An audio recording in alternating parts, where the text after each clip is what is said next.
Es Redlex en mi Facebook.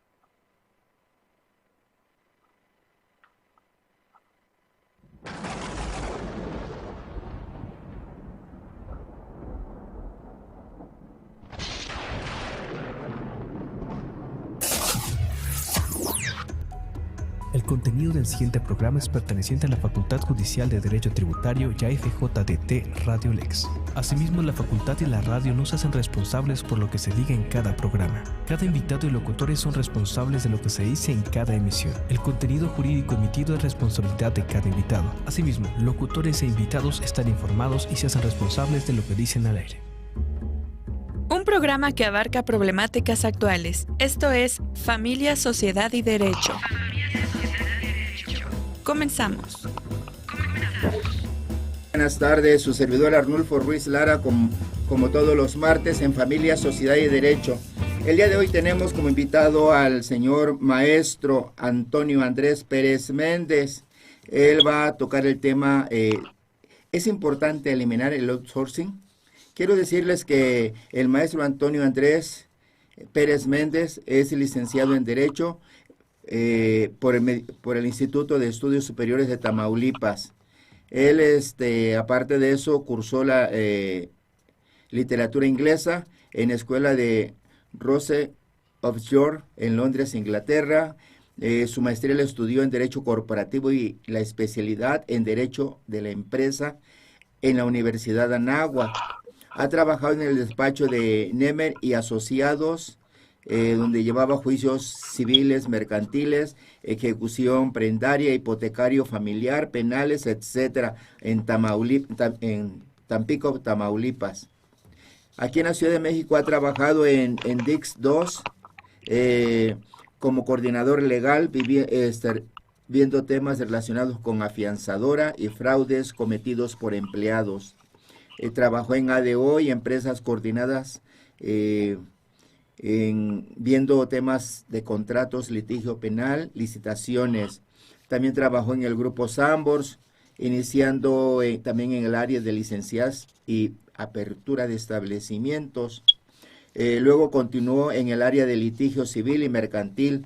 Posteriormente estuvo en el área de contratos, viendo temas nacionales e internacionales. Actualmente se desempeña como gerente en asuntos jurídicos, viendo juicios laborales, mercantiles, civiles, juicios especiales de fianza, contratos, convenios y litigaciones. Pues bien, un pequeño currículo, aparentemente, del maestro Antonio Andrés, con quien vamos a platicar el día de hoy. Maestro, muy buenas tardes. Buenas tardes, doctor. Un gusto saludarte y a toda tu audiencia. Gracias, maestro. Pues primero, ¿por qué es importante eliminar el outsourcing? Antes que me digas, me gustaría que me dijeras que, bueno, no a mí, sino también al público en general que lo está escuchando, ¿qué es el outsourcing? Claro que sí, maestro. El outsourcing está reglamentado en el artículo 15A de la Ley Federal de Trabajo. Nos habla de un régimen de subcontratación. Es el trabajo por medio del cual un patrón denominado contratista ejecuta obras o presta servicios con sus trabajadores bajo su dependencia a favor de un contratante, la cual fija las tareas del contratista y supervisa la ejecución de las obras encomendadas. ¿Qué quiere decir con esto? Hay una persona, un contratante que desea adquirir los servicios especializados de una empresa. Supongamos que a lo mejor él se dedica a la construcción, sin embargo, le falta cierto personal para desarrollar otras actividades. Acude a esta empresa especializada de outsourcing, que a lo mejor tiene algo especializado distinto a lo que tiene la contratante, y dice, quiero optar de tus servicios, ¿ok? Viene la empresa contratista, te ofrezco mi trabajo especializado, el patrón sigue siendo la contratista, sin embargo, las horas, la fuente de trabajo y el lugar donde desempeña es en el lugar que designa para tales efectos el contratante. Sí. Eso es el outsourcing. Bueno, ahora usted me habló de la reforma, pero primero, ¿cuándo se empezó primero con el outsourcing y ahora en qué consiste la reforma que está viendo? ¿Ya fue aprobada, no fue aprobada? Adelante. Aún no ha sido aprobada. Claro que sí, la reforma aún no se aprueba. El outsourcing nace en los años 60 y 70, nace en Europa y en Estados Unidos. ¿En qué se especializaba? Se dedicaban a la empresa automotriz, había empresas automotrices que a lo mejor tenían todo el desempeño, tenían toda la maquinaria para poder construir el chasis, sin embargo a lo mejor necesitaban de personas que pusieran las llantas o personas que construyeran para tales efectos la colocación de la llanta. Como en su momento se especializaba lo que era el outsourcing. En México se fue implementando a través de los años, en los años 70, sin embargo, encuentra su reforma en el año 2012. La idea o el espíritu de dicha reforma es real, ¿no? Es inclusive hasta legal. Sin embargo, a través de los tiempos, esta misma práctica pues se fue quizás llevando a malas prácticas, ¿no? No en su totalidad, sin embargo, sí a través de ciertas empresas se fue desvirtuando la figura que para tales efectos. En ese caso, ¿se ve algún riesgo en caso de que se aprueben esta nueva ley? Perdón, no le escucho. Perdón. Ajá, lo escucho. Como que se está cortando. ¿Me escucha bien, doctor? Se estaba cortando, ahorita sí ya lo escucho bien. Ok. Sí. Le decía yo, en caso ¿va a existir algún riesgo en caso que se llegue a aprobar el outsourcing? De que se modifique, ¿qué se va a modificar? ¿Por qué se tiene que modificar? No está muy bien, quiere decir de que está muy mal el outsourcing que el día de hoy tenemos. Al contrario, desde mi punto de vista considero que se está regulando algo que está establecido en la Ley Federal del Trabajo, sin embargo se está dotando de fuerza, ¿no? Sí. Hay quizás notas periodísticas o fuentes periodísticas que nos dicen de que en caso de aprobarse dicha reforma va a existir lo que es el desempleo, ¿no? O la informalidad. Desde mi punto de vista no es así. Yo creo que lo que están haciendo con esta nueva ley de subcontratación propuesta por el gobierno federal simplemente es dotar de fuerza a la misma, ¿no? Toda vez que se pretende regularizar tres figuras muy importantes, que es la subcontratación de personal, los servicios especializados y obras especializadas, un ejemplo es la construcción, la automotriz, como ya lo hemos dicho, asimismo las agencias de colocación, ¿no? Las agencias de colocación, llámese... Perdón, se volvió a ir su voz. Reclutamiento, selección. Se está yendo su voz. Exactamente, ok. Son tres grandes figuras las que se quieren especializar, ¿no? Que es la subcontratación de personal, los servicios especializados y las obras especializadas, como ya lo dijimos, la construcción, la automotriz, asimismo también las agencias de colocación, que es el reclutamiento, la selección, el entrenamiento, la capacitación. Para no decir marcas de empresas, voy a decir un ejemplo. En estas agencias de colocación podemos encontrar empresas que a lo mejor buscan, ¿no? Buscan puestos directivos, puestos gerenciales, en las que te dicen, te contrato, pero los primeros 3 meses estás bajo mi sueldo y al partir del cuarto, quinto mes estás bajo la empresa, ¿no? Bajo la empresa que te va a contratar. O en su defecto, los mismos taxis, ¿no? Los mismos taxis que funcionan en las aplicaciones digitales, que también, o sea, el trabajador al fin y al cabo lo figuran como si fuera un socio, pero el hecho de figurarlo como un socio pierde ciertas características de trabajador que la Ley Federal de Trabajo le dota. Esa es la fuerza, ¿no? Aunado a ello, dentro de la misma reforma, se quiere dotar de dotar lo que es el delito de defraudación fiscal, ¿no? Sabemos muchas veces que los delitos o los tipos penales se encuentran en el Código Penal. Sin embargo, hay delitos especiales que también encuentran su regulación en ciertas leyes o en ciertos códigos, como es el delito, en este caso, de defraudación fiscal, que se encuadra en el Código Fiscal de la Federación. Ya no se escucha. Perdón, no se está escuchando, maestro. ¿Me escucha, doctor? No, nos quedamos en el Código Fiscal nada más, y después ya se cortó. Claro que sí, le informo. También dentro de esta gran reforma, lo que se quiere hacer es presentar unas sanciones más severas, ¿no? Para las empresas que cumplen, procediéndose a través de lo que es el delito de defraudación fiscal. No se permitirá la deducción de impuestos y multas a quienes incumplan. Muchas personas podrán decir, oye, pero ¿por qué el delito de defraudación fiscal en el Código Fiscal, no? Ok, es importante entender que los delitos, si bien es cierto, su mayoría vienen en el Código Penal, hay delitos especiales que encuadran en un cierto ley especial, como en este caso es el Código Fiscal de la Federación.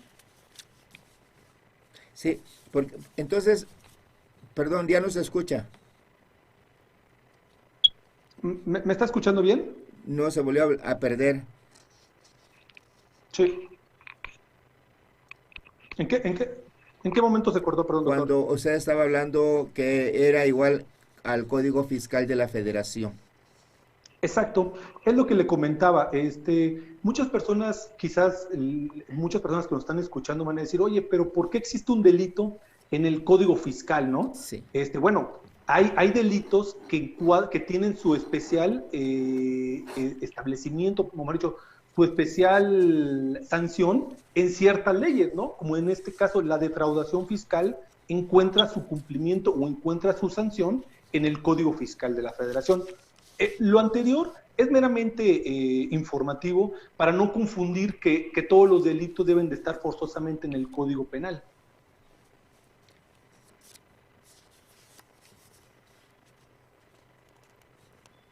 Es todo, doctor. Sí, bueno, a ver, usted está hablando en relación de algunos trabajos. ¿Qué pasa? Yo he visto un trabajo que es algo característico que todas las empresas utilizan, pero que no todas las empresas lo contratan para ellos, sino que lo hacen mediante interpósita persona. Sería como la limpieza. ¿Por qué la limpieza podría entrar en el outsourcing cuando está una empresa, llámese cualquier empresa, inclusive sobre todo las empresas, no son empresas, las delegaciones o las alcaldías el día de hoy, que ellos lo que hacen es que subcontratan a una persona para efecto de que ellos hagan la limpieza de todos esos inmuebles, a pesar que sabemos que todos esos trabajadores de limpieza no tienen ni siquiera seguro social. ¿Ellos entrarían en el outsourcing o cómo entran ellos a trabajar? Exacto. Sí está dando un caso real donde quizás haya entidades del gobierno, alcaldías, que contratan o llevan a cabo el outsourcing, como es el caso de la limpieza. Sin embargo, aquí lo que sí se debe de cuidar mucho es que efectivamente la persona que se está contratando, a la persona moral que se está contratando, efectivamente a todos sus empleados los tenga en regla, ¿no? ¿Qué quiero decir? Que estén debidamente dados de alta ante el IMSS, que realmente el sueldo que se les está pagando es el que se refleja. Sí es cierto, sí es una práctica mala, una práctica que se lleva muy común. Sin embargo, aquí es donde también entra lo que es la reforma. La Secretaría de Trabajo y Prevención Social está llevando a cabo, o la idea es llevar a cabo un padrón de proveedores de outsourcing, mismo que será evaluado cada 3 o cada 6 meses para efectivamente cerciorarse que ese proveedor tiene todos los elementos para poder ser un outsourcing, entre ellos que tiene a sus trabajadores debidamente registrados, que con el sueldo que realmente les paga es el mismo que se refleja ante el IMSS. Porque hay mucho el caso de trabajadores que quizás les pagan 200 pesos, ¿no? Esta persona, por desconocimiento de la ley, cree que efectivamente está dado de alta ante el Seguro Social con sus 200 pesos, ¿no? ¿Qué sucede? esta persona se incapacita y cuando se incapacita, pues evidentemente el Instituto Mexicano del Seguro Social le otorga la incapacidad, el pago diario, pero del sueldo o del salario que está establecido diariamente por el patrón. Y ahí es cuando dicen muchas veces los trabajadores, espérame, o sea, yo gano 200 pesos, ¿por qué ahora me das quizás 50 pesos? Ahí es la mala práctica del outsourcing. O quizás cuando se van a jubilar o desean adquirir un crédito de vivienda, se dan cuenta que realmente no da su sueldo. ¿Por qué? Porque no es el real al establecido. Entonces, contestando su pregunta, justamente parte de la reforma es establecer eso, establecer un padrón de proveedores de outsourcing, donde de manera habitual, cada 3 meses, 6 meses, aún no se define, se va a venir revisando si efectivamente ese proveedor está dado de alta y cumple con todas las características establecidas por la Secretaría. Sí. Aunado a ello, si usted me preguntara, ¿qué recomendación le darías tú a la persona contratante o a la empresa, persona física, moral, que quiere hacer uso del outsourcing? Ok. Una de mis recomendaciones sería que efectivamente se cerciore que la contratista tiene dado de alta a todo y cada uno de sus trabajadores ante el IMSS, que cumple con sus obligaciones fiscales, con sus obligaciones de seguridad social e Infonavit. Aunado a ello, dentro del mismo clausulado obligacional del contrato que se celebre, vamos a denominarlo un contrato de prestación de servicios especializados, existe una obligación en la que cada 2 meses o cada 4 meses el contratista le tiene que dar al contratante un informe donde demuestre que efectivamente todos sus empleados están en reglas, si así lo queremos denominar, ¿no? ¿Por qué? Porque recordemos que puede existir una responsabilidad también por la persona que está contratando, ¿no? De una u otra manera, si bien es cierto, la Ley Federal del Trabajo es muy explícita en su artículo 13, no te exime con esto que pueda ser también llamado a juicio. Entonces, ¿qué recomendación sería? Vamos a hacer que la empresa de outsourcing también cumpla. Este es un trabajo de dos, de la empresa que ofrece el servicio de outsourcing y de la persona que desea contratar el servicio de outsourcing. Ya se volvió a perder su voz. Sí, ¿dónde me quedé, doctor? Perdón. En el outsourcing, cuando estaba diciendo del outsourcing, y ahí se quedó. Ok, una de las recomendaciones también del outsourcing, aunado a las que estipulé por parte del contratante, es que ambas partes tienen que poner de su cosecha, ¿no? Porque el contratista, por un lado, tiene que efectivamente cumplir con lo que establece la ley, con lo que establece la reforma, pero también el contratante también tiene que cerciorarse que la persona que está ofreciendo el outsourcing está cumpliendo. ¿Por qué? Porque muchas veces a lo mejor yo también como contratante, me conviene contratar los servicios de una empresa que no está en regla porque quizás a lo mejor me sale más barato o a lo mejor puedo evadir una cuestión de impuestos. Entonces, estas cuestiones o esta nueva reforma trae candados implementados por el gobierno, sí, pero también a nosotros como ciudadanos nos corresponde, doctor. Sí, mire usted, aquí nos dice el maestro Eduardo Ricardo Parada, que saludos maestro, dice el gobierno también propició esa figura al desaparecer muchas plazas de base como son las de vigilancia y limpieza. Efectivamente sabemos de que el gobierno de la Ciudad de México y a nivel federal tienen policías, tienen vigilancia y bien, en vez de utilizar a ellos, utilizan a empresas que les proporcione esa vigilancia y utilizan a personas que le den esas limpiezas, llámese gobierno de la Ciudad de México, llámese alcaldías, llámese, ¿qué le diré? Poder Judicial de la Ciudad de México. Y yo he platicado con algunas personas que más de 6 meses que están laborando y que no tienen ni seguridad social. ¿Qué podría decir al respecto de esto, maestro? Efectivamente, lo que refiere el licenciado es cierto, es una práctica que se presenta en la actualidad. Sin embargo, creo yo que con el espíritu de esta reforma se pretende acabar con todo eso, ¿no? Sí es cierto, es real lo que se practica en alcaldías, en empresas privadas, en gobierno. Sin embargo, creo yo que vamos a empezar, ¿no? Vamos a empezar con la reforma, vamos a caminar con ella para evidentemente ir de la mano, ¿no? El outsourcing sí es bueno el outsourcing, siempre y cuando se cumpla con las condiciones que está implementando la nueva reforma. Sí. Se cumpla con lo que establece la ley. Mire, nos dicen aquí desde el punto de vista laboral, ¿cuándo opera la figura del patrón sustituto? Bueno, la figura del patrón sustituto opera cuando el patrón, vamos a poner el ejemplo del contratante, es el que directamente le da las indicaciones a los trabajadores del contratista. Les dice, tú vas a entrar de trabajo de 9 de la mañana a 2 de la tarde. Vas a tener un horario de comida, vas a trabajar de lunes a viernes y tu día de descanso va a ser los sábados. Cuando hay una indicación de manera directa que hace presumir que efectivamente la persona que contrató el outsourcing es el que está dando las indicaciones, es cuando entra la figura del patrón sustituto. Perfecto.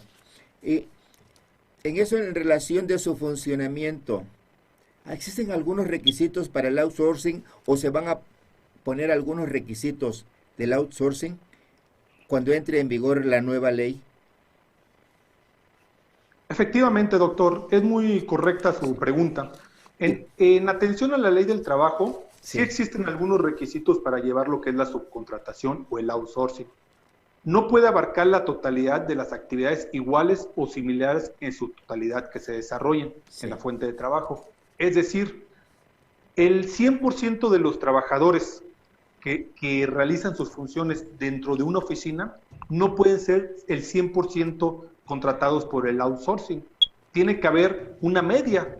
La ley no te dice tampoco cuánto es el máximo y el mínimo, sin embargo, sí te dice que no debe ser el 100%. Otra característica, debe justificarse por su carácter especializado. ¿Qué quiere decir?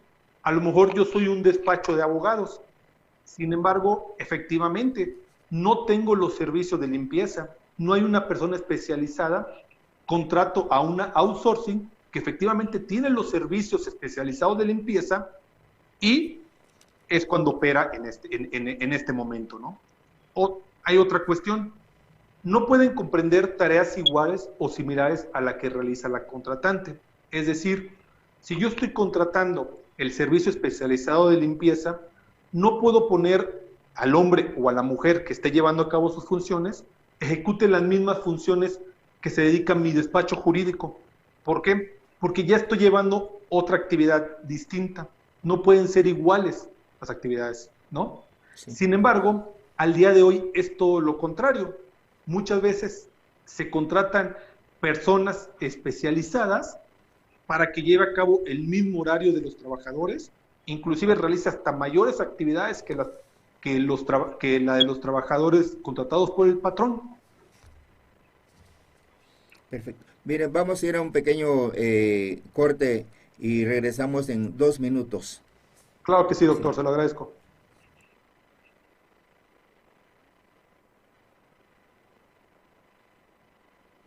Regresamos con Familia, Sociedad y Derecho.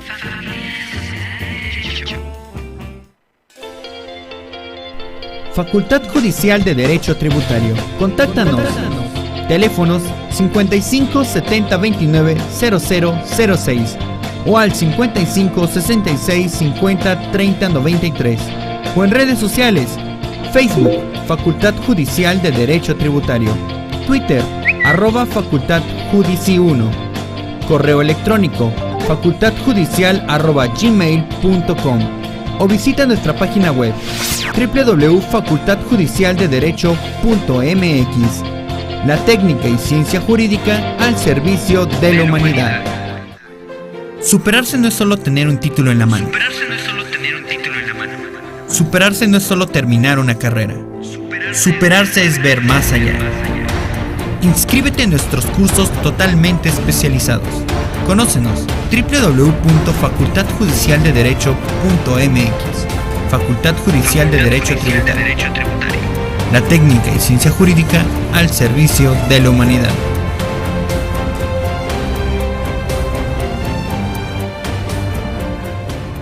Existe una raza distinta de hombres y mujeres. Una raza que no se rinde, Que no descansa. que se autoexige, Seres con coraje. que no tienen miedo a equivocarse. Quizás se cansen, Quizás sientan que ya no pueden más y que es mejor rendirse, pero no lo van a hacer. porque somos una raza distinta. Facultad Judicial de Derecho Tributario. La técnica y ciencia jurídica al servicio de la humanidad. Mis papás siempre me impulsaron a superarme, a alcanzar mis sueños, y que para alcanzarlos tendría que ser el mejor. Y lo logré. Con esfuerzo, dedicación y disciplina, cumplí mi sueño, ser abogado. Inscríbete y forma parte de la mejor escuela de Derecho de México. Facultad Judicial de Derecho Tributario. La técnica y ciencia jurídica al servicio de la humanidad. El conocimiento como el aprendizaje se van actualizando día a día. Aquello que aprendiste en las aulas no es lo mismo que ves en la vida laboral. El cambio es constante y nosotros lo sabemos. No te quedes atrás y actualízate. En la Facultad Judicial de Derecho Tributario te ayudamos a estar al día con nuestros cursos totalmente especializados en Derecho y Contaduría, en los cuales aprenderás con casos reales qué debes hacer.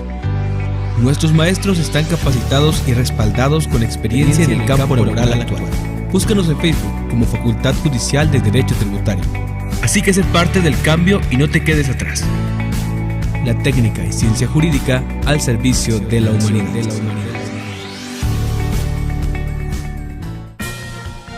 Si buscas una oportunidad, si buscas calidad, si buscas confianza, si buscas prestigio, lo encontraste. Facultad Judicial de Derecho Tributario.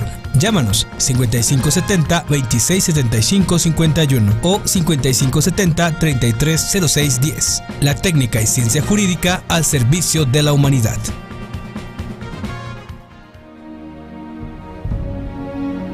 Desde el primer día te han empujado. Te han enseñado el camino. Te han impulsado a valerte por ti mismo. Te han inculcado valores. Pero cuando creces, todo padre quiere que el hijo supere al maestro. Ahora es nuestro turno de empujar tus sueños. Inscríbete. Facultad Judicial de Derecho Tributario. La técnica y ciencia jurídica al servicio de la humanidad.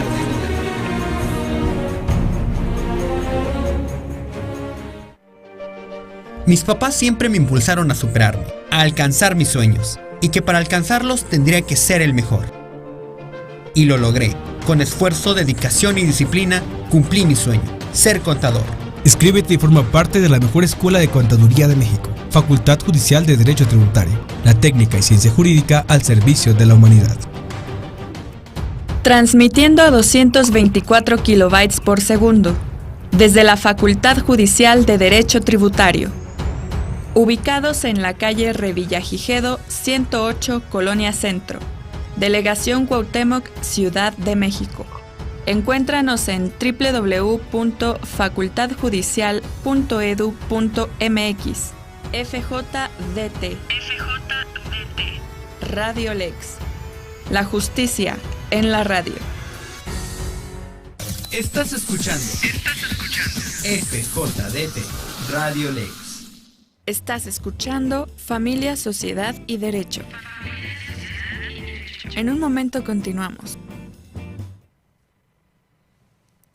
Bueno, seguimos aquí hablando con el maestro,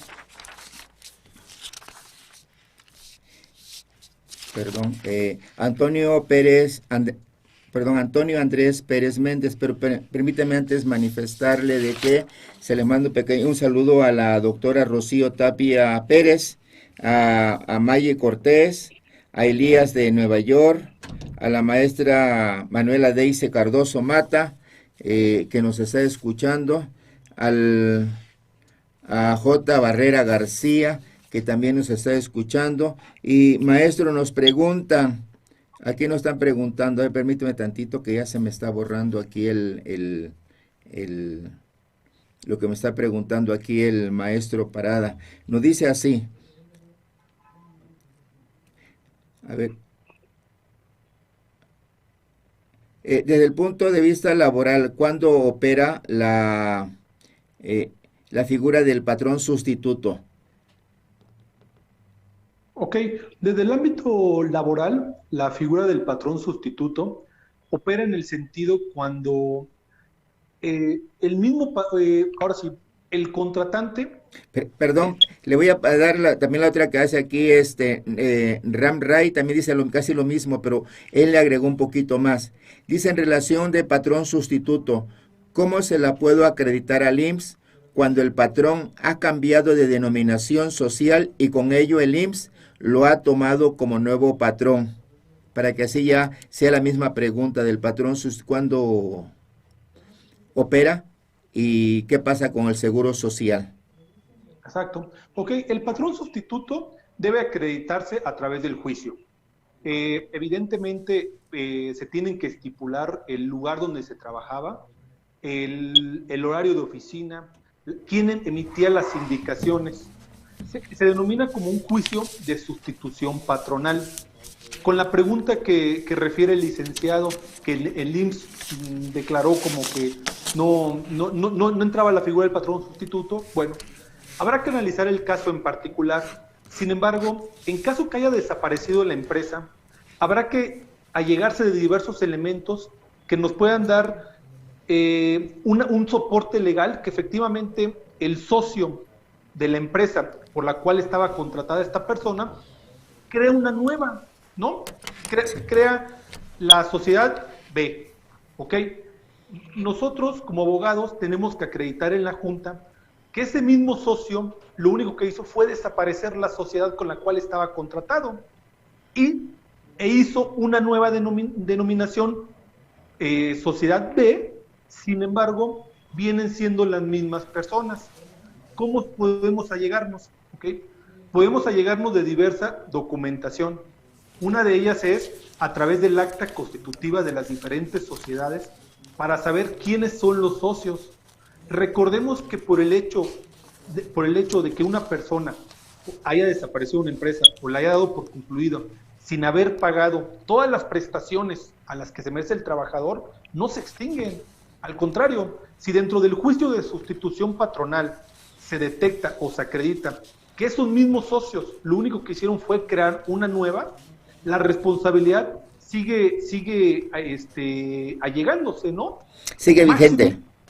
Ajá, sigue vigente, exactamente. Máxime cuando inclusive es hasta el mismo objeto social, ¿no? Hay personas que a lo mejor en el ámbito restaurantero, en el ámbito de discotecas, o inclusive no vamos tan lejos, en el ámbito hasta de limpieza, de enero a diciembre está vigente la empresa, ¿no? Pero enero del próximo año desaparece. ¿Pero qué crees? Vuelven a crear otra denominación social, otra empresa, pero con el mismo objeto, con los mismos socios. Ahí es donde el abogado debe realmente dotar de diferentes características o diversos elementos a la Junta para efectivamente acreditar en el juicio de sustitución patronal, ¿no? ¿Qué quiere decir? Efectivamente, va a haber muchas maneras de a lo mejor intentar no pagar a los trabajadores, intentar caer de defraudación fiscal. Sin embargo, también nosotros como abogados debemos de allegarnos de todos los elementos que nos confieren los institutos, el registro público de la propiedad, el registro de notarios, el registro público de la propiedad, perdón, todas las actas constitutivas de una u otra manera siempre establecen los socios. Ahí es como abogados podemos efectivamente acreditarlo. Sí. Si gusta, perdón. Con mucho gusto. Ajá. Sí, le escucho, sí. Claro que sí, con mucho gusto. Le puedo dejar mi número telefónico a la persona que tiene dicha inquietud para que me marque y con mucho gusto podemos señalar una cita para platicar, que me platique su caso en particular, ver las alternativas y adelante, podemos ver cómo poder ayudarle a esta persona. Sí. Si gusta, por favor, decirlo al aire, no hay ningún problema, por favor. Claro que sí. Mi número de celular es el 55 48 85 53 88. Y el nombre del despacho es Despacho Trujillo Pérez y Asociados, donde evidentemente tenemos una amplia, un número grande de abogados especializados en cada rama y con mucho gusto podemos ofrecer nuestros servicios para ayudarles. Yo considero que también aquí cuando están hablando del patrón sustituto, sabemos de que son 6 meses de que el patrón saliente tiene que hacerse responsable y después de los 6 meses del sustituto tiene que hacerse responsable de todas las cargas anteriores que tenía el patrón, válgame la redundancia, anterior, ¿no? Sí, sí, efectivamente. Se da mucho en corporativos esta figura del patrón sustituto. En ocasiones lo que hacen, no sé, quiero entender que por cuestiones corporativas, una empresa desaparece, nombra un patrón sustituto dentro del mismo clausulado obligacional. Sin embargo, aquí es muy importante una obligación de nosotros también como empleados de leer, ¿no? Efectivamente, cerciorarnos que nos están respetando toda y cada una de las prestaciones que teníamos, ¿no? ¿Por qué? Porque cuando se presenta esta situación del patrón sustituto debidamente reglamentada en un contrato, hay que entender muy en claro una cosa. Nosotros no estamos renunciando, no nos están liquidando, sin embargo, todas las prestaciones que tenemos son derechos adquiridos. Existe interpretación por las autoridades federales donde dice que todos los derechos adquiridos no pueden ser renunciables. Entonces, cuando entra la figura del patrón sustituto, se hace responsable efectivamente, como usted lo indica, 6 meses posteriores, pero tiene que cumplir con toda y cada una de las obligaciones que tenía el antiguo patrón. Sí. Sí. Ahora nos dice aquí, nos dicen así, ¿nos podría indicar en concreto en qué consiste la reforma y qué va a pasar con los trabajadores que actualmente están contratados bajo esa figura? Ok, la reforma contempla 3 grandes propuestas, como lo dije anteriormente. Sí. Pretende regular lo que es la subcontratación del personal, al servicio especializado y a las agencias de colocación. Mucha gente sí, efectivamente se ha politizado, inclusive hasta en los medios se dice que va a haber desempleo. Desde mi punto de vista, yo creo que no va a haber ninguna afectación. Al contrario, va a haber una seguridad jurídica para los trabajadores. Se va a dotar efectivamente de lo que nos compete como trabajadores. Nos van a respetar lo que es el aguinaldo, prima vacacional, vacaciones, el salario, ¿no? Yo no creo que vaya a existir un desempleo como tal. Al contrario, se van a respetar la antigüedad. ¿Qué sucede, doctor? ¿Qué sucede, público? Hay empresas que contratan de finales de enero o a principios de febrero y en diciembre liquidan a todo su personal, ¿no? Y hablando de liquidación, si así lo quiero ver, con lo que establece la ley, porque en ocasiones dicen, ¿sabes qué? Ya no hay dinero, ya no puedo seguir pagando la nómina, hasta aquí queda la fuente de trabajo, ¿verdad? ¿Y qué sucede? En enero y febrero vuelven a surgir esas empresas. ¿Qué es lo que pasa? Están haciendo que no se genere la antigüedad, que no se genere a lo mejor el pago de aguinaldo completo, las vacaciones, etcétera. Están llevándolo a una mala práctica. ¿Qué sucederá con esta reforma? Yo estoy muy convencido, sinceramente, al igual que los abogados que trabajan conmigo, que esta reforma va a dotar de una seguridad jurídica a todos los trabajadores, plenamente, porque, ya lo dije anteriormente, la Secretaría de Trabajo y Previsión Social va a establecer un padrón de proveedores de outsourcing, ¿no? O un padrón de empresas de outsourcing, en la que cada 3 meses, 6 meses, tienen que cumplir, o sea, tienen que acudir a la Secretaría y decir, a ver, yo estoy en regla, tengo todos los lineamientos que tú me pides, renuévame de nueva cuenta mi permiso, ¿no? Todo esto se va a regular e inclusive van a ser hasta más observadas estas empresas, ¿no? Quiere decir entonces de que no va a haber ninguna desventaja para el trabajador, sino que al contrario, ¿va a ser benéfica? Exactamente, doctor. Yo estoy plenamente convencido. Sí puede haber empresas a lo mejor que tienen miedo en decir con esta reforma, ¿no? Pero a lo mejor son las menos por más, ¿no? ¿Qué quiero decir con esto? Que a lo mejor las empresas que empiezan a fomentar o a decir que va a haber desempleo, pues son las empresas que no están en regla, ¿no? Si se entiende que hay aproximadamente al día de hoy 66 millones de personas subcontratadas por el outsourcing. Si de esas 66 millones, 40 están debidamente contratadas por un outsourcing que se sigue conforme a la ley, conforme a la regla, no debe por qué existir ningún problema. A lo mejor existe incertidumbre en las empresas que efectivamente no están apegadas a lo establecido por la ley. Yo no digo que la subcontratación sea una actividad ilícita, ¿no? Porque no lo es. Simplemente se ha hecho un mal uso de esta figura. La subcontratación, si así lo queremos denominar de una manera muy coloquial, muy sencilla, es obtener el recurso humano de una fuente externa, de un área especializada. Sin embargo, a través del tiempo se fue viciando este concepto. No todos actúan de manera ilegal, sino que sí hay empresas que sus empleados tienen su sueldo menor reflejado ante el IMSS. Le voy a platicar un asunto que hace años me sucedió en el despacho, doctor, y al público en general. Una vez viene una persona y me dice, oye, ¿qué crees? La empresa en la que trabajo, así porque sí, al momento de llegar a mi oficina, me dice que ya no quería trabajar, que ya no era necesario mi trabajo, ¿no? Y que me despedía. Ok, efectivamente le dije, vamos a tener que sacar una tabulación de ver cuánto es lo que te corresponde. Inclusive nos fuimos a juicio. ¿Y qué pasó? Esta persona ni siquiera estaba dada de alta como trabajadora, estaba dada de alta como socia de la empresa. O sea, se maquilla tanta la figura del outsourcing que inclusive, digo, sí nos sorprendió a todos, ¿no? No era una persona que estaba contratada como un empleado, ¿no? Un trabajador. Estaba dotada como si fuera una socia, en la que efectivamente cada 15 días se le pagaba, pero ella había sido contratada como una socia, ¿no? Tan es así muchas veces la figura. No es mala. Yo quiero recalcar, el outsourcing es bueno. La reforma es excelente. Dota de una seguridad jurídica a todos los trabajadores. El hecho es cumplir la ley. Debemos de cumplir la ley.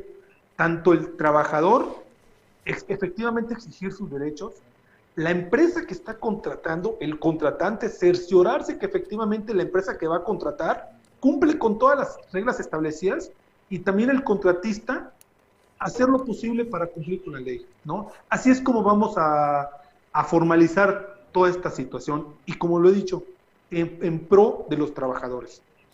Me dicen aquí, dicen, ¿por qué en una empresa que es administrativa, ¿sí?, hay algunos trabajadores que no son de la misma empresa, sino que son subcontratados? ¿Se puede esto contar como outsourcing? Habrá que analizar muy bien el caso. Quiero entender que inclusive puede ser hasta la figura denominada insourcing, ¿no? ¿Qué es esa figura? Quiero entender muy... Adelante, por favor. Adelante, ok.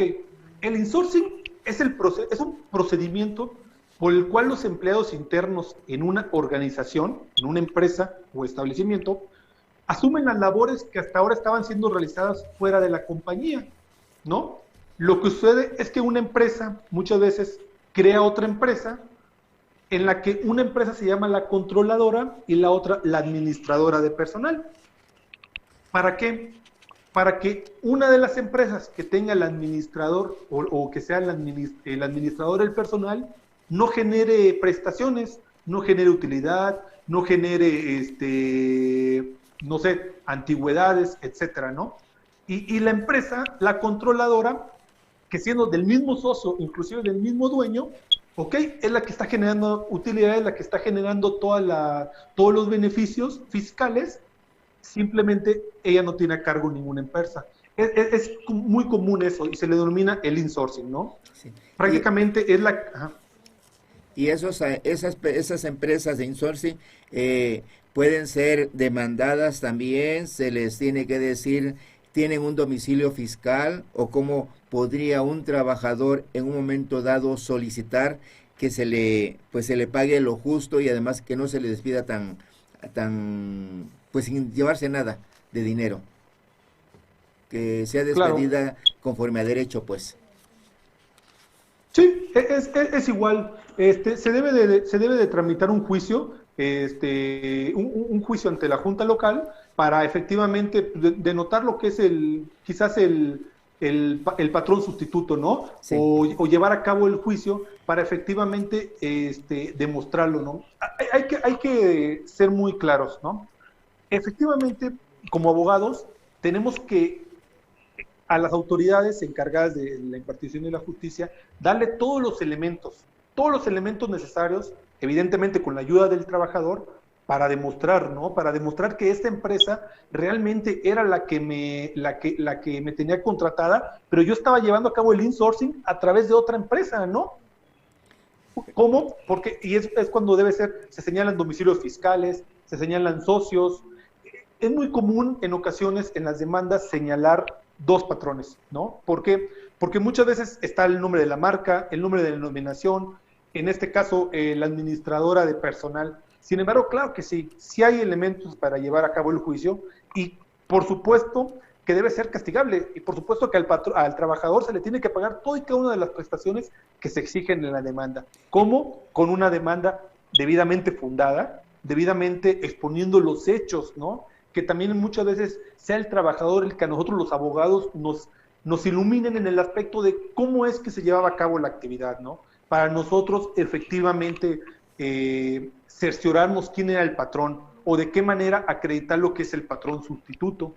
Es muy importante y digo, en ocasiones, muchas veces cuando entramos a trabajar, firmamos el contrato, nos dicen, te va a contratar, no sé, una empresa grande, ¿no? Llegas a la empresa grande y efectivamente, pues sí estás en las oficinas de la empresa grande, pero te contrató una persona moral distinta. También nosotros como trabajadores debemos de hacernos el hábito de saber quién es nuestro patrón, saber qué figuras se manejan, ¿no? Es evidente que personas alejadas al ámbito jurídico no van a dimensionar hasta qué punto es responsable una persona moral a la otra. Sin embargo, sí tenemos que hacernos el hábito de saber quién es la persona moral que nos contrata, cuál es el domicilio, para qué funciones fuimos contratados. Es muy importante revisar siempre este tipo de cuestiones. Yeah. O sea, por eso es que muchas personas consideran que la subcontratación es una actividad ilícita. Porque... Perdón, le escucho. No, disculpa, adelante. Sí, doctor, yo decía porque es considerada por muchas personas que esa subcontratación es una actividad ilícita porque no le dan las prestaciones, porque no tienen una razón social o un lugar donde ellos se ubiquen, tengan su residencia, sino que prácticamente están fuera de la, ¿cómo se puede llamar? Fuera de pues ilícitamente están contratando a estas personas. Exactamente, doctor. Y se presenta mucho en los siguientes casos. ¿Por qué? Porque hay que entender cómo surgió el outsourcing en México, ¿no? El outsourcing evidentemente va de la mano cuando se contrata una especialización de talento, una productividad de la empresa, facilitar trámites administrativos. Sin embargo, esta práctica efectivamente se fue viciando, ¿no? Hubo evasión de impuestos, hubo patrones que inclusive quisieron sacar ventaja de lo mismo. La idea del outsourcing es buena. Realmente el llevarlo a cabo es bueno. El problema es cómo se deforma en la práctica, ¿no? Es ahí el problema y es lo que le pasa a muchos empleados y es muy atinado el comentario que usted dijo, doctor, porque efectivamente, ¿no? O sea, efectivamente, si nos vamos a la luz de la Ley Federal del Trabajo, nos deben a nosotros los trabajadores, nos deben de respetar todas las cuestiones, mejor dicho, todas las prestaciones establecidas en la Ley Federal del Trabajo. Recordemos que como mínimo deben ser vacaciones, deben ser la prima vacacional, el aguinaldo, que como mínimo debe ser 15 días. Mucha gente dice, bueno, es que ahí me pagan 40, 50 días, ok. Recordemos que la Ley Federal del Trabajo es una ley que habla de mínimos, no te habla de máximos. Como mínimo, a un trabajador no le puedes pagar menos de 15 días, pero sí le puedes pagar lo que quiera el patrón, ¿verdad? Sí. Entonces, ese es el problema efectivamente, doctor. ¿Y qué pasa entonces, aquí concluyendo, cuando un empleador es subcontratado, Entonces, en este caso, por medio del outsourcing es subcontratado. ¿Se puede decir de que esta persona tiene dos patrones y si en un caso de demandar, tiene que demandar a ambos o solamente a uno? Bueno, aquí solamente se tiene que demandar a uno. ¿Por qué? Porque recordemos que el patrón dentro de la figura de la subcontratación o dentro de la figura del outsourcing es el contratista. Es la persona o es la persona moral que dice, yo ofrezco mis servicios especializados para llevar a cabo limpieza, construcción, etcétera. ¿Ok? Él ofrece, ¿no? Y dentro de esa oferta, yo voy como mano especializada. Sin embargo, mi patrón sigue siendo la persona que presta el outsourcing, la persona contratista. Y es entendible, doctor, ¿por qué? Porque el trabajador se confunde, sinceramente se confunde, porque tiene que respetar un horario, presta el servicio a un beneficiario que es a la contratante. Entonces dice, pero es que si yo estoy en esta oficina, yo presto horario de tal hora a tal hora, él me pone mi comida, o sea, me pone mi horario de comida, pues ¿quién es mi patrón, no? Y sí, y se puede, a lo mejor por seguridad jurídica podríamos demandar a los dos. Sin embargo, la relación laboral solamente se acredita a uno, que es al contratista. ¿Qué pasa por decir si una persona ahí llegase a fallecer en el lugar donde está prestando sus servicios, que es en una empresa, que no sea el de outsourcing? O sea, se le pasa algo, sufre un accidente, fallece. En este caso, nada más va a responder el contratista, no se le puede demandar en un momento dado a la empresa donde él estaba trabajando. Se demanda al contratista, efectivamente, porque esa es la persona con la que yo estoy trabajando. O sea, es la persona que me contrató a mí, trabajador. Perfecto. Aquí me hacen otra pregunta. Dice el licenciado Roberto Mancera, ¿entonces se tendría que reformar todas las leyes federales de trabajo? Considero que sí, ¿verdad? No sé. Bueno, habrá que ver si efectivamente, digo, sí existe, sí, generalmente después de una reforma hay ciertos artículos dentro de la propia ley que van quedando atrás, ¿no? Que van quedando sin fuerza. Efectivamente, sí tiene que haber una reforma a la Ley Federal del Trabajo, inclusive voy más arriba, ¿no? Tiene que haber una reforma a la Constitución Política de los Estados Unidos, exactamente, a su artículo 123, apartado A o apartado B. Sin embargo, sí, muy buena pregunta del licenciado Mancera, que efectivamente, digo, toda reforma conlleva forzosamente a una reforma en las leyes subsecuentes. Así es.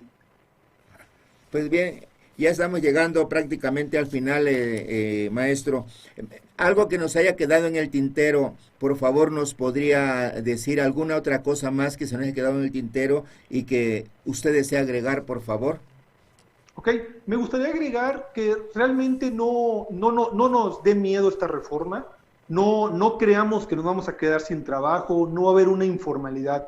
Al contrario, yo creo que las autoridades están llevando a cabo todo lo que le corresponde, están llevando a cabo las reformas, están llevando a cabo una seguridad jurídica a los trabajadores. Después de cada reforma siempre hay dudas, ¿no? Desde el ámbito profesional hay dudas, desde el ámbito de las personas que están especializadas en otra rama hay dudas.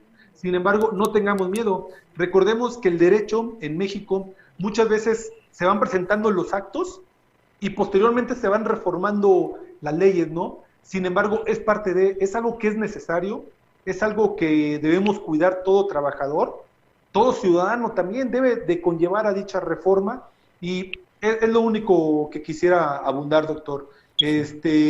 No tengamos miedo, con mucho gusto, cualquier duda, estoy para servirles, para esclarecer cualquier tipo de duda y efectivamente, ¿no? Toda reforma, y en especial esta, siempre va en pro de los trabajadores. ¿Podría siempre decirnos, por favor, su número telefónico?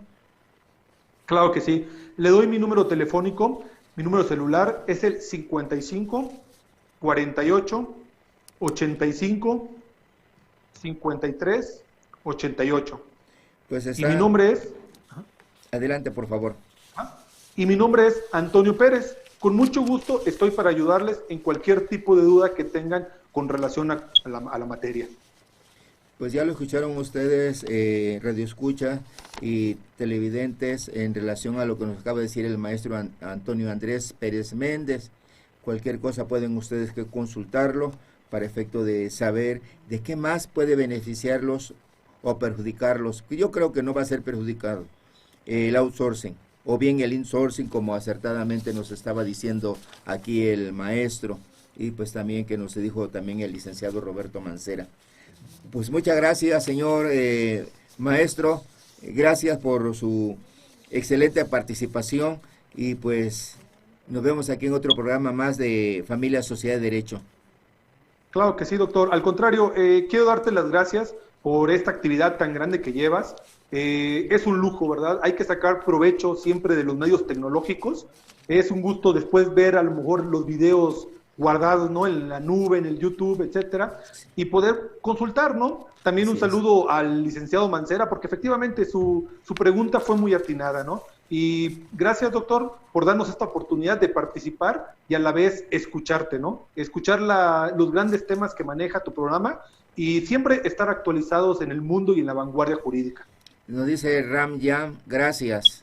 Y gracias, maestro, por esta excelente participación, y que la verdad nos está despejando muchas dudas a todos, inclusive a su servidor, respecto del outsourcing. Claro que sí, te los agradezco. Gracias, buenas tardes, y nos vemos la próxima semana en otro programa más de Familia, Sociedad y Derecho. Buenas tardes. Buenas tardes.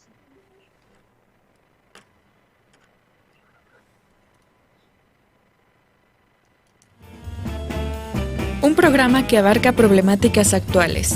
Esto fue Familia, Sociedad y Derecho. Hasta la próxima.